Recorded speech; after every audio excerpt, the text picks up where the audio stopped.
Okay, greetings, everyone. My name is Kali Akuno. I want to welcome you to the fourth edition of this series, tracking events on the African continent. We're joined again by another session with Mazibuko Jara. Given how much we have to cover, or that we really want to cover, we're really going to just jump in and get into it. But I want to encourage everyone to go to the Institute for Social Ecology YouTube page and follow some of the previous interviews. Check out the first interview. There were some technical challenges with that one, but it was a great conversation that we're going to pick up on with Mazibuko today. Unfortunately, we missed a month. We missed part of April, just dealing with some other challenges, but we're back and we'll be back on schedule. So be on the lookout and check for some of the announcements for some of the upcoming ISE activities that we're going to be doing throughout the year. So with that, Mazibuko, I just want to just jump into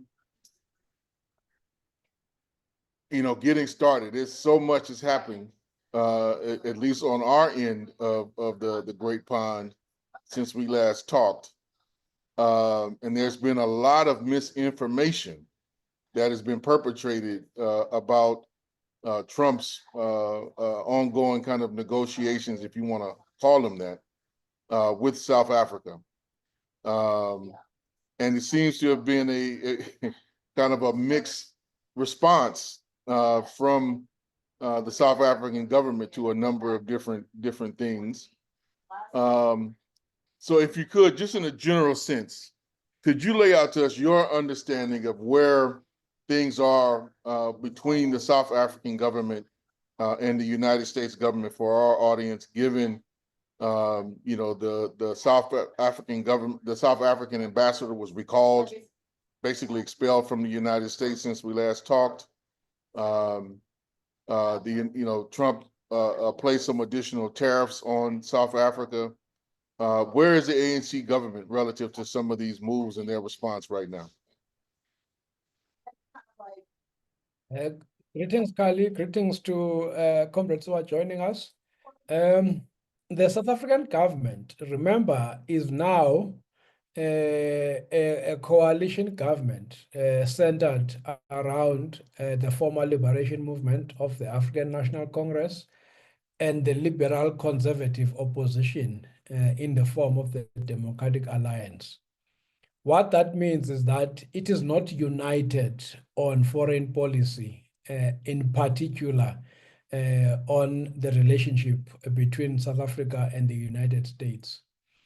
After Trump made his initial executive orders punishing South Africa, and then the tariffs, and then the meetings that were held between senior people in the Washington administration with the conservative lobby groups in South Africa. After that initial round of things,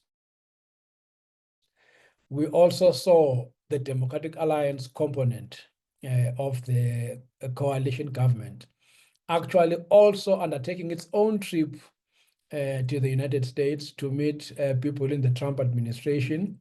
Now that is unheard of completely, even more so in a case where the minister, the cabinet minister responsible for international relations is actually an ANC minister. And also the ambassador who was expelled from the US is also an ANC ambassador, so to speak. So you see basically jostling for power, jostling for hegemony within the government in a way which basically continues to push the ANC into a corner. As for the ANC component of government itself, including the President Cyril Ramaphosa, they have been desperate to sustain cordial, good relations between South Africa and the US, which is basically a strategy of cordial relations, of enabling South Africa to have access to structures such as the G20, but also to enable trade particularly exports of South African goods to the US market, primarily through the Africa Growth and Opportunity Act, which South Africa benefits from. And now that act is under review, including the possibility of removing some countries that the US may consider not to be beneficial to its trade relationship. So the South African government, in light of that, is rather very desperate to ensure that South Africa continues to have access to the US market, and it continues to have an ear it can speak to in the US government.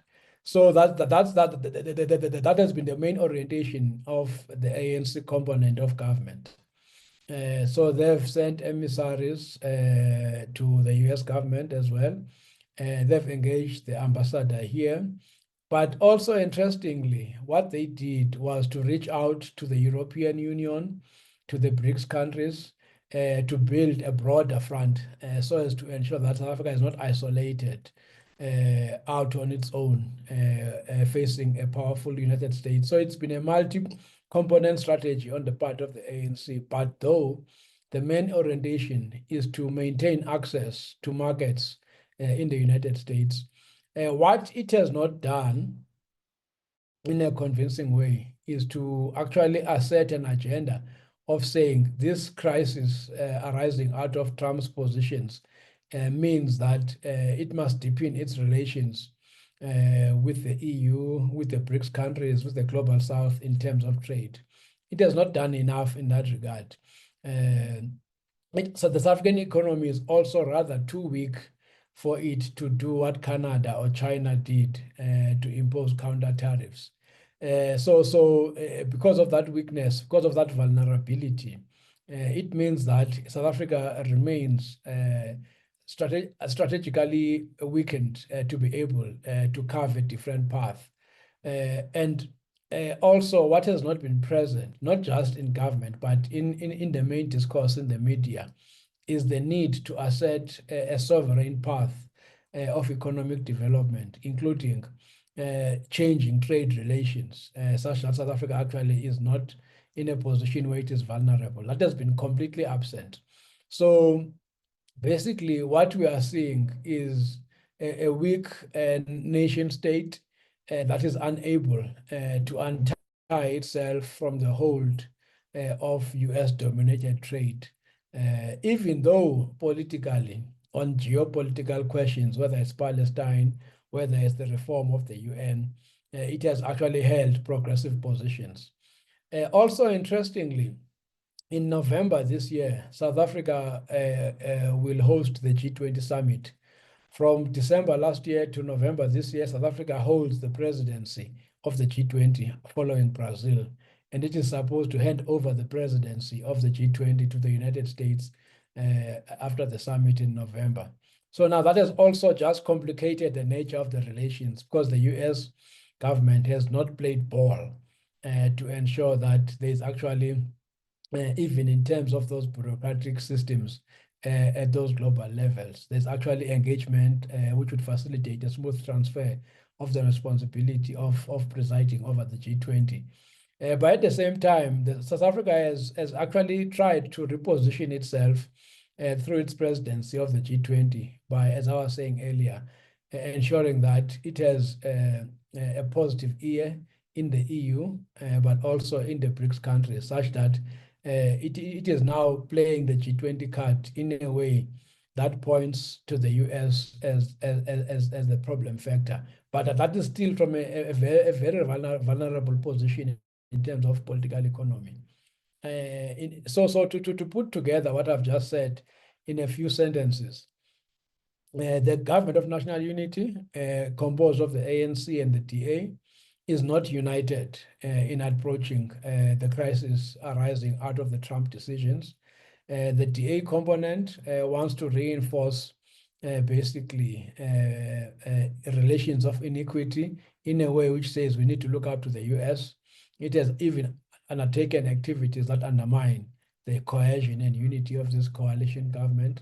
The ANC itself is not ideologically, programmatically, or strategically strong to be able to carve a path that can ensure South Africa over time is actually independent from domination by US trade relations.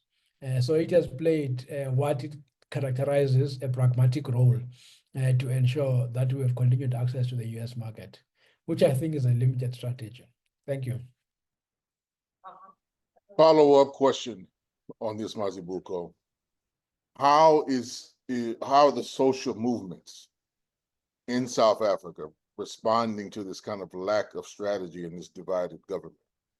You know, and I'm talking particularly like the landless people's movement, the trade union movement, the more nationalist movement, you know, which has a representative in the EFF, the Economic Freedom Fighters.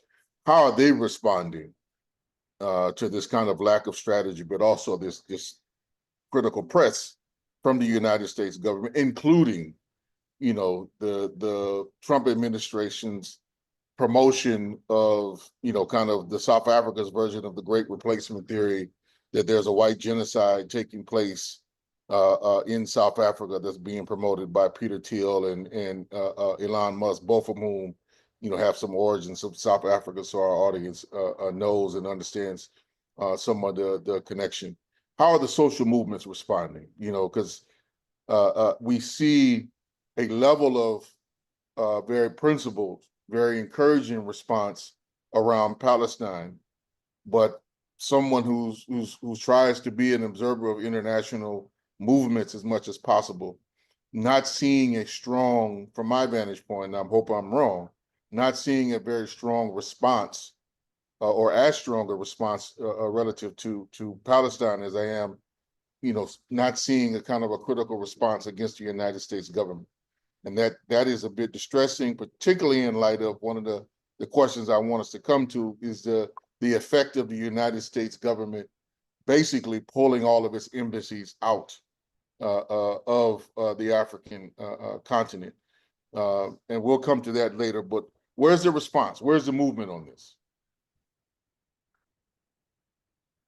Let's start with the political left, primarily the South African Communist Party and the Economic Freedom Fighters. The two of them have been the lone voices arguing for increasing space for a sovereign South Africa, primarily through alternative trade relations and also advancing the need for South Africa to offer a principled response to Trump, which underlines that we shall not be bullied. So the two of them have been consistent since the outbreak of the Trump disease on various fronts in Parliament, through Central Committee statements, but also through some protests at specific aspects of US government policy. But those positions and statements have not really mobilized and rallied the general population or the mass movements. Secondly, when it comes to the mass movements themselves, the main flank would be the trade unions, the Congress of South African Trade Unions and the South African Federation of Trade Unions. Both are fairly left-wing, with COSATU being the one aligned to the Communist Party and the ANC. Again, what we've seen there is the politics of drama through press statements, but no real organizing of the expression of the popular will, of popular opinion through action or even targeted lobbying and advocacy, even if that was a viable strategy. And then when it comes to the rest of popular movements of civil society, your landless movements, your urban land justice movements, and others, the main response has been limited to the concern about the impact of philanthropic funding, including the funding via US aid. Of course, the impact of the Trump decisions on US aid has real life consequences because a significant portion of the population, which is HIV positive, dependent on funds from US aid and PEPFAR, the Presidential AIDS Program. Many people depended on those two funding streams. So civil society, your NGOs typically have then focused on that in a way that fails to delink. I wrote an article which was critiquing this position of NGOs. In the article, I say the funding crisis arising out of Trump decisions is a wonderful opportunity to delink our social justice work such that we can actually focus on domestic resources to fund our own work. In any case, South Africa did not need development aid money from any country because this economy, despite its sluggishness, still generates sufficient resources to meet all its social and economic needs in terms of fiscal policy. Over and above that, in the early period from 1994, the trade union movement scored significant victories to get legislated provisions of funds that can fund social justice work. And in the article, I was pointing to this and saying, actually, we need to turn strategy away from a focus on Trump, because in any case, development aid has got its own political economy, which disables popular action, which disables sovereignty and autonomy. So even with that kind of article, to this day, your typical civil society is focusing in that narrow way without even a critical political analysis or economic analysis of what this Trump crisis means. As I'm saying, with regards to other popular movements outside of trade unions, they are fairly weak and also not occupying a national stage, so to speak, a national presence, so to speak, such that they can have their voice heard. A group like Abahlali Basemjondolo, which is the Sheikh Dweller movement, which is significantly massive with more than 120,000 members in different provinces of the country, has not really spoken on this. This speaks to a general decline in the strength and capacity of movements to engage in a hegemonic way, to engage in a strategic way. Now, what we see is inward-looking activities. Of course, the fights are important, whether it's a fight against the municipality on urban land justice or on housing or against the effects of neoliberal privatization. But that has taken the gaze away from key strategic questions. And I'll give you another example, which is somewhat related to the Trump decisions. The organization I had, the Zabalaza Pathways Institute, is mobilizing about 16 movements of the landless to launch a court application to oppose an application by the Democratic Alliance. The Democratic Alliance seeks to get the Expropriation Act to be struck down as unconstitutional. Now, the Democratic Alliance has lined up the Free Market Foundation, other liberal and conservative institutions to join the case on their side. Not the Communist Party, not the EFF, not the trade unions are doing anything about this court case. And as a small organization, it took quite an effort to reach out to the 16 movements of the landless to put together a friend of the court application where we are defending the tool of expropriation as a tool allowed in the Constitution for redistribution of land. But also, this is important in general discourse in society, because even though the Constitution allows expropriation, the propaganda machinery and general strategy of the Democratic Alliance has delegitimized expropriation so much such that even some of the movements had to undertake a serious political education moment to understand what expropriation is about from a radical perspective. For us to have to do that kind of work underlines just how far back we've been pushed as popular movements. So you can imagine then how distant the Trump decisions are, the nature of US-South Africa relations is from the gaze of movements.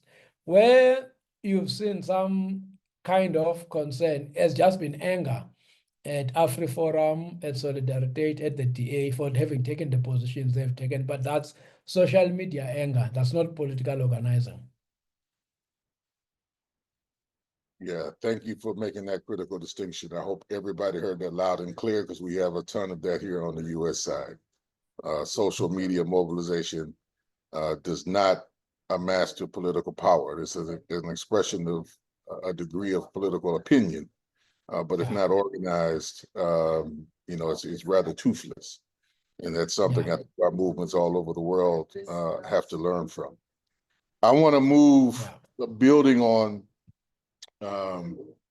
what you said about the outreach, to the BRICS countries in particular.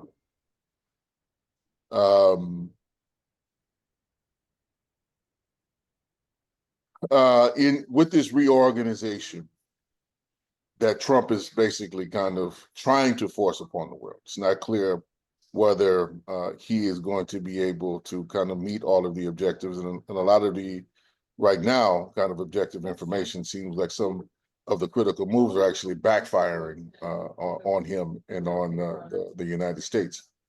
That being said, BRICS does not seem to be really acting at this stage of the game in a really coordinated manner in response to the Trump kind of tariff wars that he's executing. India and China definitely are not on the same page, those being the two kind of biggest actors in the alliance.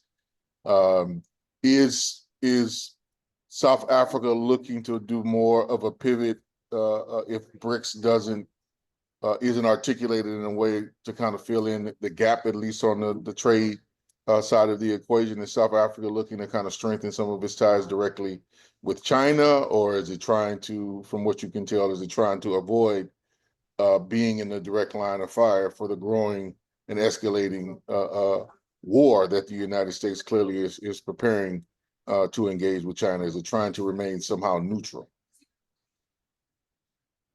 It's a contradictory strategy that the South African government is putting forward. On the one hand, its weight is on the side of maintaining trade relations with a diversity of partners. Within that, it puts much value in its access to markets in the US, in Canada, and the EU, the European Union. It is putting much effort in that regard, much more than in building alternative trade relations. It has not pushed enough to foster a different logic. For example, there is supposed to have been a new development bank, which was supposed to be financed by the BRICS countries. South Africa has not put up its hand sufficiently to get that new development bank going. And then it has decided to have bilateral relations with China in a way that diminishes multilateral trade relations. For example, Southern Africa, or even Africa as a whole, could leverage significant opportunities with China, given the size of the Chinese market and given the potential benefit from the economies of scale of a Southern African regional trade bloc or an African continental trade bloc. It has not really pushed things in that way, in any significant way.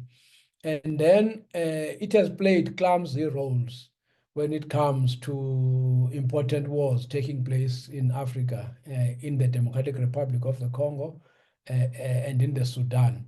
It allowed itself to be outmaneuvered by the United Arab Emirates, by the US, and by some European countries, instead of being able to maintain a united front of different African countries, which would maintain a consistent position to resolving the war in the Congo, the war in the Sudan, such that the economic resources those two countries hold could leverage a different logic in global trade relations. So it has been clumsy, it has punched way below its weight, and it has been exposed actually as quite an unstrategic government, which did not use the potential advantage it had. Of course, it's going to be difficult because there are significant imperialist interests over both countries and other countries in the continent. But that would require, because South Africa is very critical in actually repositioning the African continent away from the stranglehold of the imperialist countries. But it's not playing a strategic game at all. Instead, it has allowed itself to be outmaneuvered.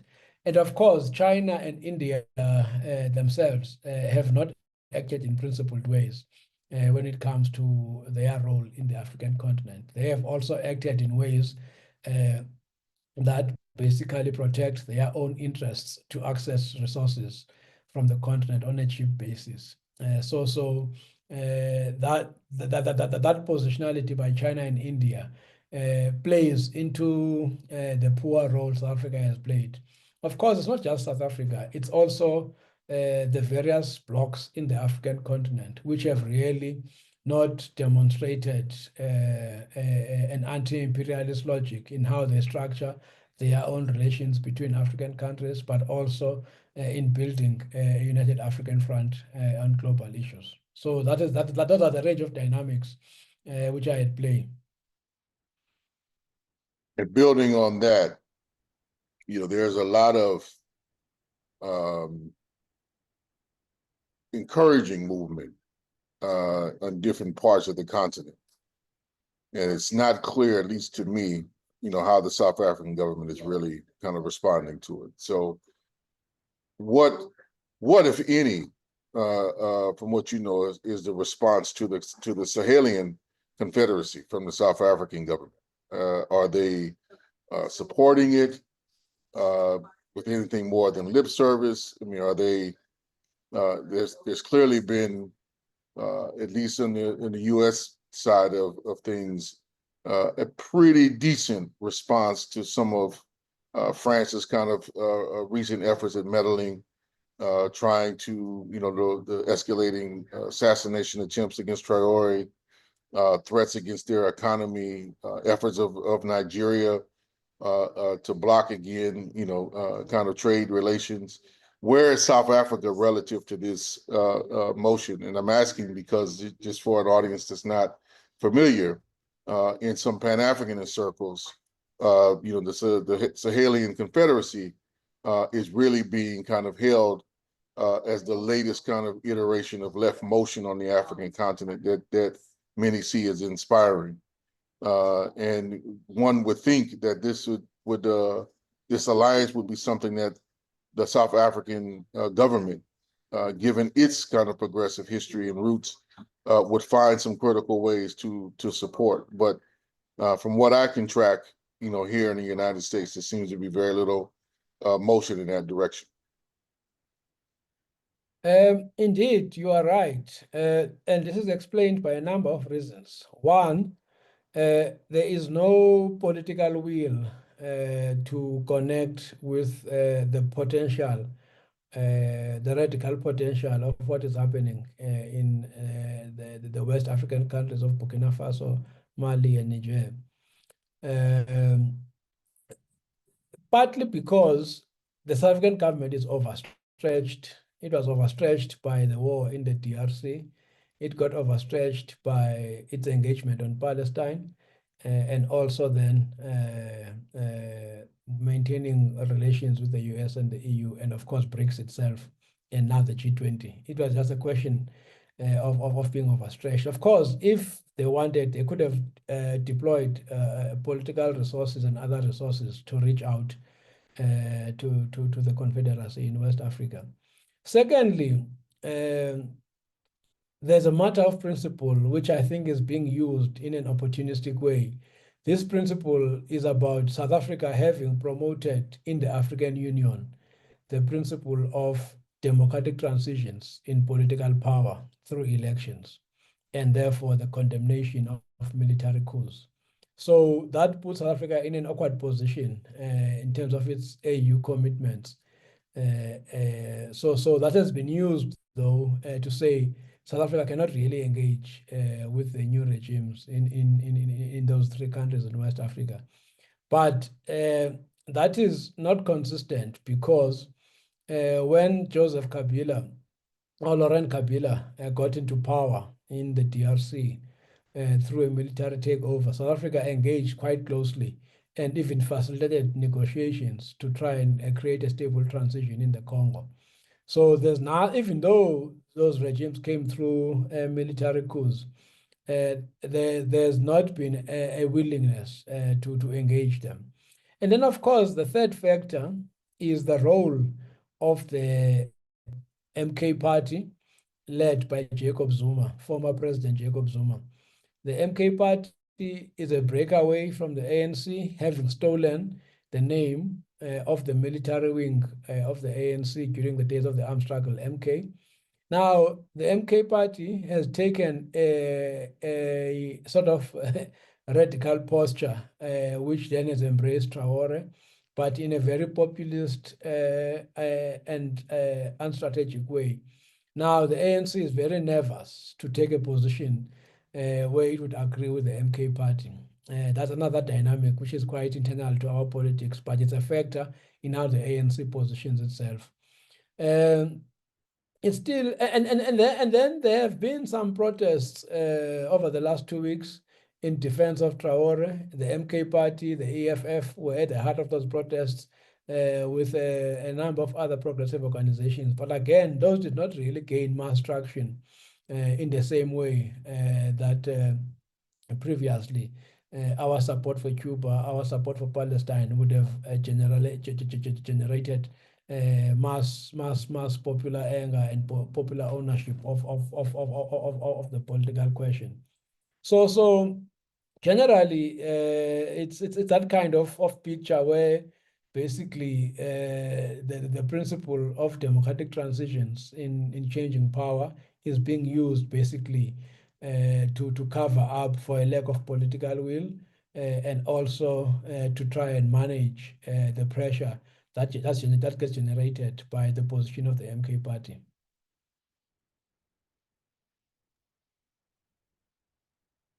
I want to come back to the article that you've written and to link that analysis to the continental situation of USAID pulling out of the continent, the U.S. embassies being pulled out, and resources being pulled out.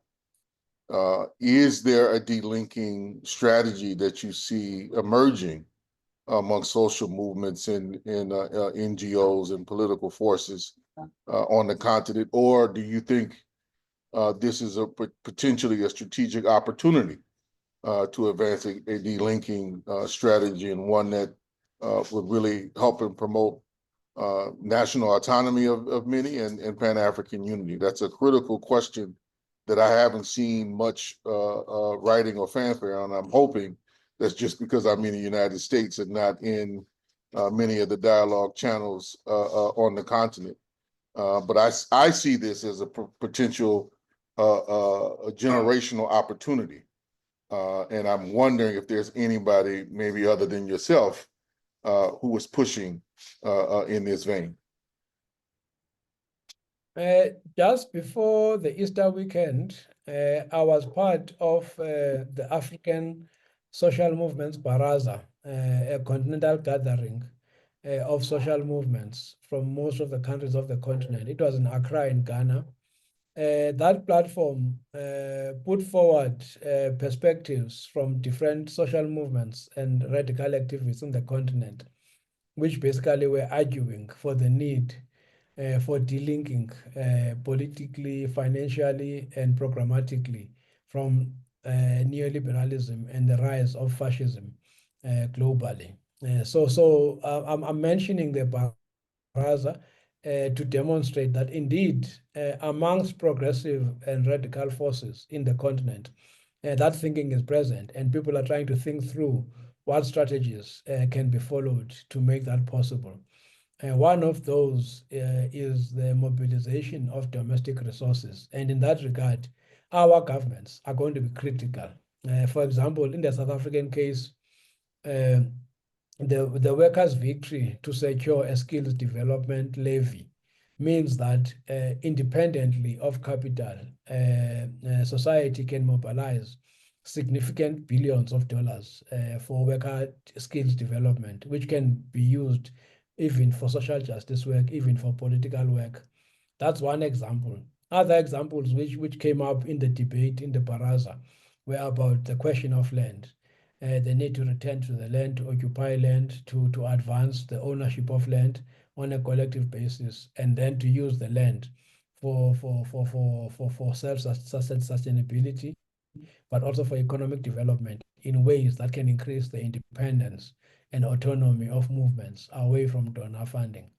Of course, then there was also a discussion about pushing a decolonial agenda when it comes to engaging philanthropy, which I think is interesting but limited, because philanthropy is still dominated by selfish interests of the global elites.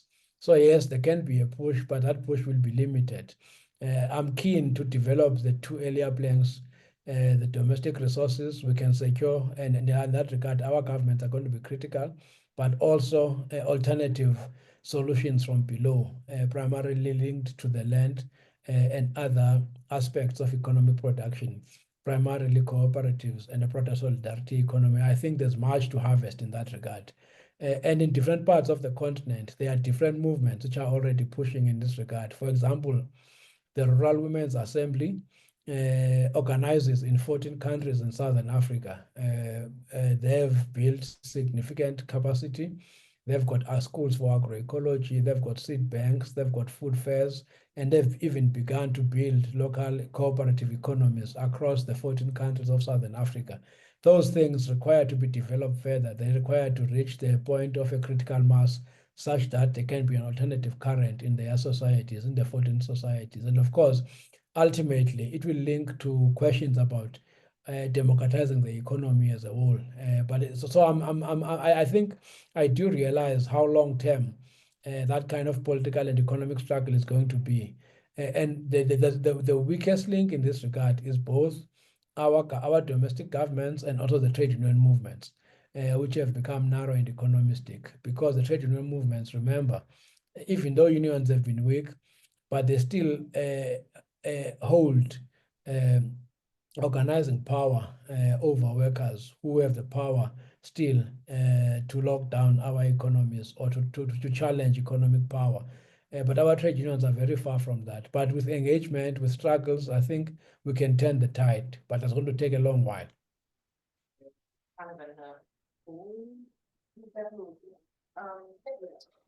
Building off that, Mazibuko, where right now, if you would, for lack of a better term, where are the peace movements on the African continent in your view right now? We have a number of conflicts raging. I think the most critical of which is in the Sudan, and that conflict there. You have some of the ongoing struggles in the South Sudan, still a very unstable situation. You have the destabilization, of the Congo, largely by Rwandan and the kind of allied forces, and there are more. But is there, on the level of the states and on the level of the social movements, where's the response? And this is most critical, trying to assess and get our audience to understand, just in general, kind of where is the anti-imperialist kind of thrust orientation on the continent right now, outside of maybe what's going on in the Sahelian Confederacy, because let me give you my read. Part of my deep concern about Trump pulling out the U.S. embassies just means that they're going to leave military infrastructure in place and just try to continue through the shell of AFRICOM a deeper program of extraction on the continent without any kind of political recourse or forces to kind of to go and negotiate with, because you don't negotiate with the military, not the U.S. military in any fundamental way.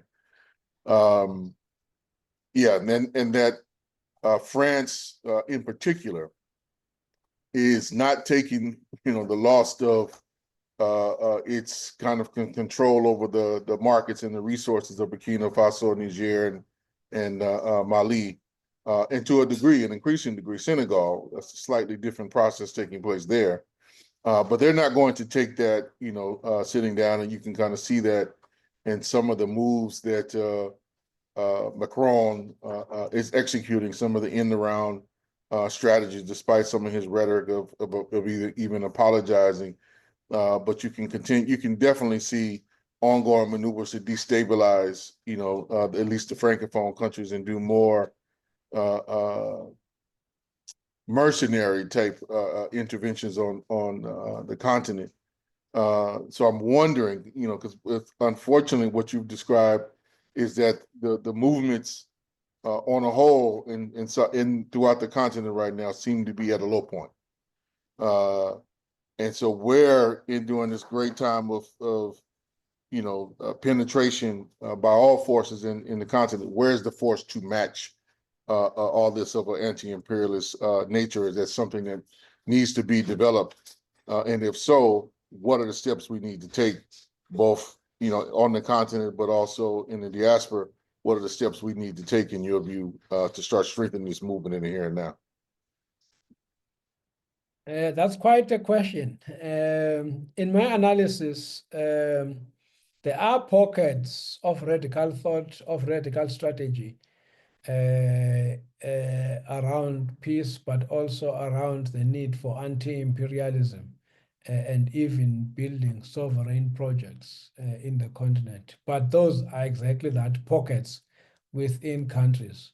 There's not yet a Pan-African current or even network or even movement that connects these things effectively.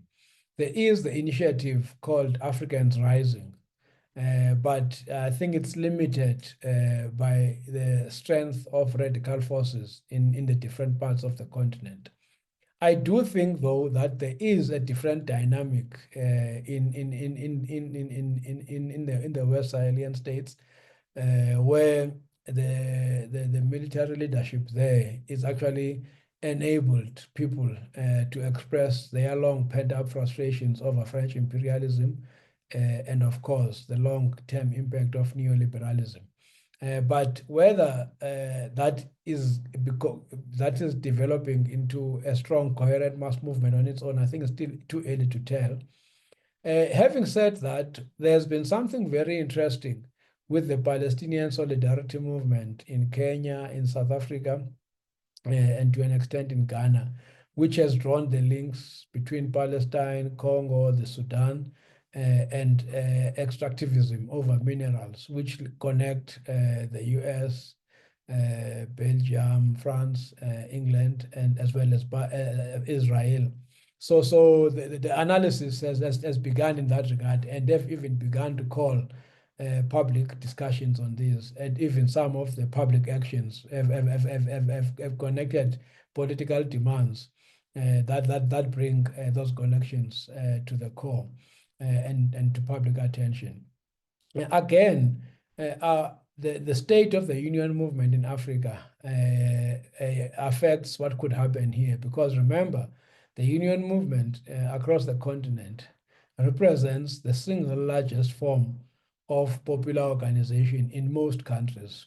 And yet, that positionality is not used in regions, is not used across the continent to build a strong, radical, progressive voice from below. And this is a major weakness facing us in the continent in a significant way. What is going to be interesting is going to be the next phase of accumulation, the next phase of extraction of profit and resources from the continent, because the more that happens, the more it should enable people to draw the connections. For example, there's a network on natural resources in Africa that exists in about 30 countries, and they've begun to trace the money of Glencore, of Anglo Gold, Ashanti, and other mining companies, and bringing fighting communities, which are fighting in pockets in their countries, but they have begun now to create a platform where people can actually realize that it's the same companies, it's the same exploiters. Now the question is, how do you then take that to a higher level of political analysis, and then from analysis to action and strategy? And so that's where the challenge remains. But remember, many of these communities fighting extractivism are communities of the unemployed, are communities of rural people who, unlike workers, do not necessarily have the same kind of economic positionality or organizational strength to impact almost immediately in what happens in the Pan-African political economy. So we are faced with that challenge to connect the existing struggles in a way that can build political impact, and in a way then that can center the question of ending the wars, of advancing the message of peace, of advancing the message of being anti-war, but also anti-imperialism. Just to refer to the phrase anti-war, in Africa, unlike the US or Britain or France, you don't really have an anti-war movement that is very explicit in its analysis of war and how war is connected to capitalism, and why then there's a need for an anti-war movement. Where you see anti-war action or anti-war mobilization is limited to a few sectoral concerns which are important. For example, in the Congo, one of the biggest anti-war movements is a movement focused on the impact of war on women, particularly through the use of rape in war. That is important. I'm not dismissing it, but it's not a broader discourse strategy about war and extractivism. In a way, it reduces the plight of women affected by war to a small sectoral concern, in a way that also even disables the required mobilization to highlight the very issue they are organizing about.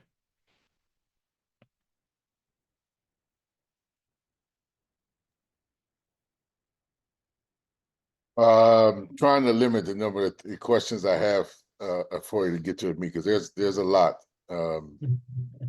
So let me think of one of, I think, to just kind of focus in on a couple of different pieces that I want a U.S. audience, I think, particularly to understand. Of course, this goes, beyond that.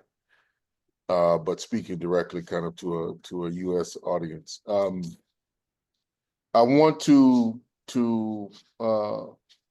circle back a bit to South Africa and really hone in on where the trade union movements are at, and where do you see them going in the here and now in South Africa in particular. I'm asking this, because there is a bit of organizing resurgence here in the United States with organized labor, but it's of a very mixed character, if you would.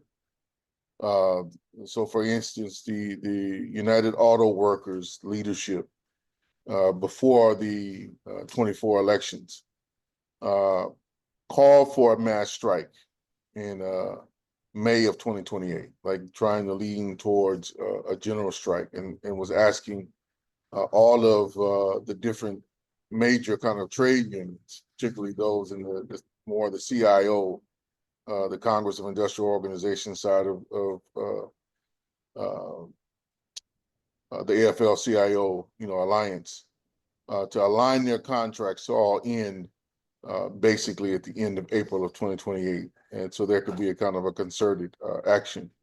And there was some talk of trying to align this on a broad international level.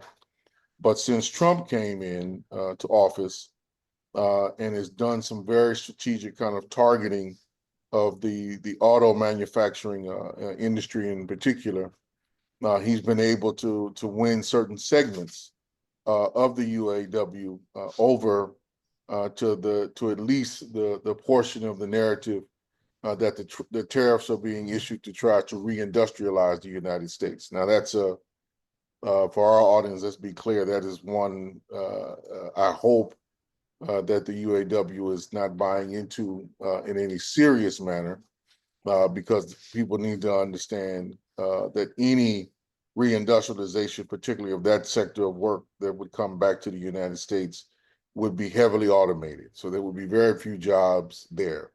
Most of that would be done by machine, which is where the industry is already headed. So if there's a return from, from Canada or from Mexico or from South Africa. You all have some European and American car manufacturing, sites there. If that was to return, that wouldn't lead to a large number of jobs, that would be, like I said, primarily automated.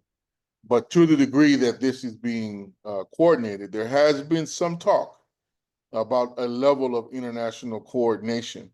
And I'm bringing this up because you brought up the trade union movement in the continent as a whole, and trying to figure out where there might be links to those in our audience who are involved in the trade union. And there are some what we call labor left activists I know who do regularly tune in to this, and I want to put some ideas in your head, if I may, to kind of really engage in this broad question of how do we get those sectors to do a deeper level of dialogue, planning, collaboration, and struggle with each other across continents and across areas. But that I really want, if you can, Mazibuko, to give an assessment of where things are at in South Africa in particular, because you correct me if I'm wrong. One of the critical things that seems to have been at play in South Africa since the Marikana massacre some years ago, that there are some really critical splits and divide within the South African trade union movement now, and that some of that does not seem to have healed in any fundamental way. But where do these things stand in South Africa now? Floor is yours, Mazibuko. Yeah, that's quite a question again. So I'll start by mentioning that South Africa has three main trade union federations or centers. The biggest is the Congress of South African Trade Unions, COSATU. The second biggest is the Federation of Unions of South Africa, FEDUSA. And the third largest is the South African Federation of Trade Unions. Together, these union federations represent a far lesser proportion of organized workers than they did some 15 years ago. So there has been a decline of trade union membership. The state of the trade union movement is in dire straits. They cannot bring out the numbers that they used to bring. In the past, COSATU on its own could close down South Africa on any single day through massive socio-economic strikes and political strikes. That was up to about 2005. Since then, there's been a dramatic decline. What has hit the trade union movement is the impact of the neoliberal restructuring of work. Ultimately, the trade union movement could not put up counter strategies to reorganize workers in effective ways, such that workers ended up opting out of trade unions, even some joining what I can call legal insurance companies who would provide lawyers to represent them on the basis of a monthly fee that workers would pay to the legal insurance companies. And that meant a decline in worker organizing, in workers joining unions. So the blow of neoliberal restructuring of work is real. Secondly, a lot of the trade unions got affected by business unionism, where business logics entered the trade union movement, primarily through trade union investment companies, but also a whole range of service providers offering funeral insurance, other kind of financial services to workers, such that labor shop stewards ended up actually being brokers for these service providers. That was also linked to the rise rise in the social status of the key leaders of the unions, either through perks they were given by companies or through opportunities they would get in the workplace, because often they would be the most educated, the ones with the most advanced skills. So they would take up opportunities that then weakened their linkage with workers. And then the final final factor which impacted on the unions is also the politics, primarily at COSATU. COSATU ended up being so embroiled in ANC politics, in ANC factional politics, such that what happened in the ANC would easily be transmitted over into the union movement in terms of the styles of politics, factional politics, or even the closing down of democratic space in ways that would reduce democratic worker ownership and control of the unions. Now, the unions have not been able to overcome those three factors. Even though SAF to split on the basis of some of these factors from COSATU, but itself, it has not been able to build an effective organizing strategy such that actually some of its affiliates are so weak, such that it is possible that SAFTU may not survive in the next 3 years if it does not address its internal weaknesses. In terms of its political positions, it is on the left of COSATU, but it does not have organizing power in any significant way. And then the third federation I mentioned, FEDUSA, is largely a yellow union, which is not about radical working class politics, but even itself has actually not had impact, even though it has access to the boardrooms of power, like COSATU. They've basically been confined in those boardrooms of power. There are two pieces of law which are currently affecting workers and are under public debate right now. One is the Employment Equity Act. The Democratic Alliance has taken that act to court because that act talks about racial and gender equality at work and transforming the workplace to be in line with the racial composition of the country and to address past racial and gender discrimination. Not COSATU, not SAFTU, not FEDUSA have appeared in court to defend the progressive transformative thrust of the Employment Equity Act. Why? That's their core primary duty. Why have they not done that? It speaks to their weakness. It speaks to their incapacity to deploy the resources that they still get from worker membership fees. Another one, government is now undoing the regime of labor relations law that gave workers rights and protections for the first time since apartheid in terms of the Labor Relations Act. COSATU is lukewarm to this review and amendment of the labor relations law. It's not really opposing it. SAFTU on paper is opposing it, but SAFTU is not organizing workers so that workers on the shop floor can understand the potential impact of this legal review, legislative review. Is not bringing out workers onto the streets in proper ways.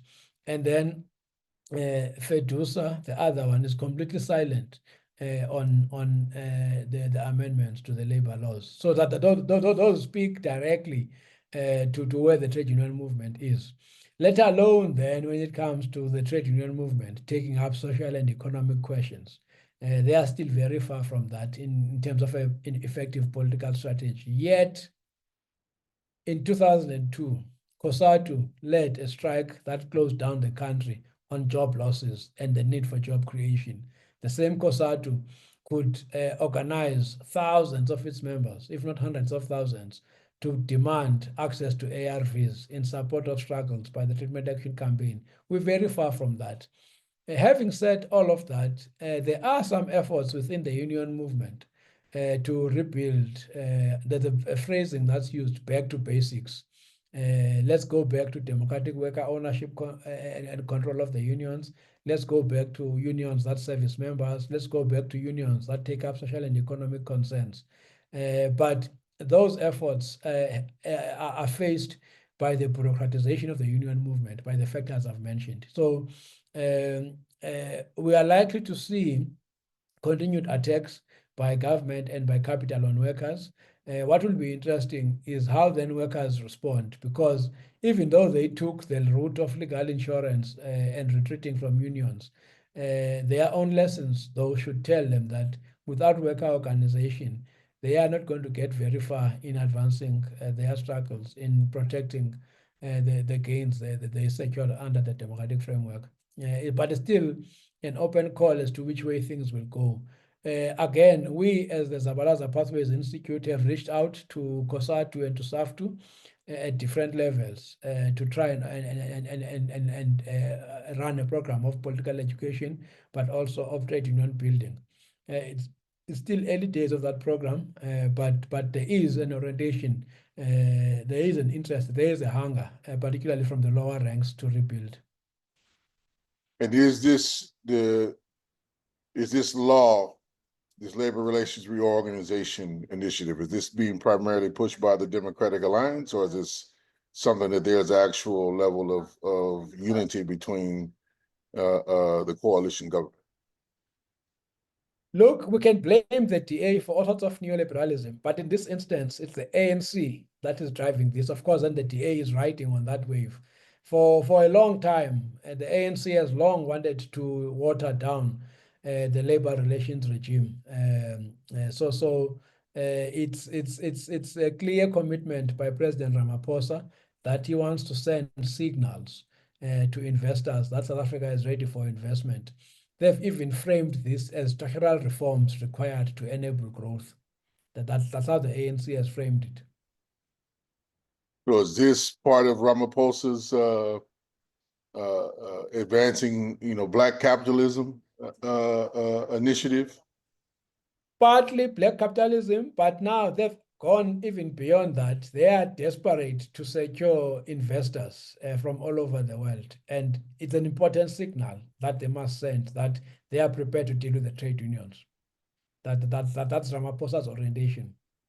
And as I've said, they've used language that seeks to seduce workers to accept this. They are calling it structural reforms to enable growth, and then that could also create a division between employed workers and a massive number of the unemployed, because now they've begun to say that if workers do not let go of some of the protections, then it means that they are being selfish and blocking off job creation. Of course, that's a silly and false argument.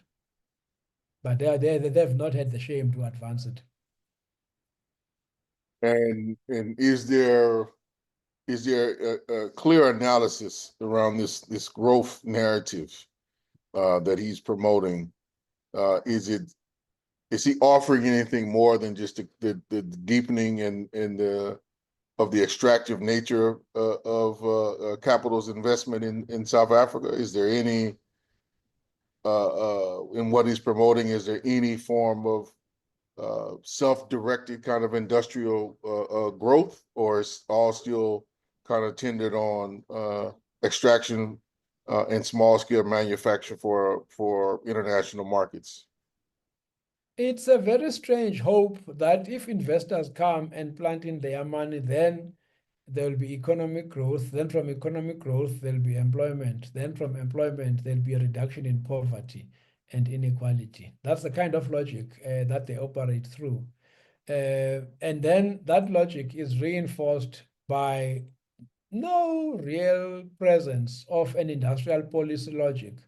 For its part, the Communist Party and COSATU had argued at some point for a state-led industrial policy, almost similar to what we saw in Southeast Asia, your Taiwan, your Singapore, and other such countries where there was significant industrial development through diverse and creative industrial policies. So we don't have anything like that in South Africa. Remember, we liberalized, we deregulated the economy from the mid-1990s. That continues to be the case. And even where there have been some industrial policy interventions, those interventions have benefited global capital. For example, for more than 15 years, we released billions of rands and even dollars to incentivize automotive capital without any requirements that they must invest in job creation or even in producing public transport goods from their capacity. So all along, for most of the 30 years since 1994, the orientation of economic policy has been to do everything to create conditions seen by capital as conducive to investment without any industrial policy logic whatsoever. So that is still the case to this day.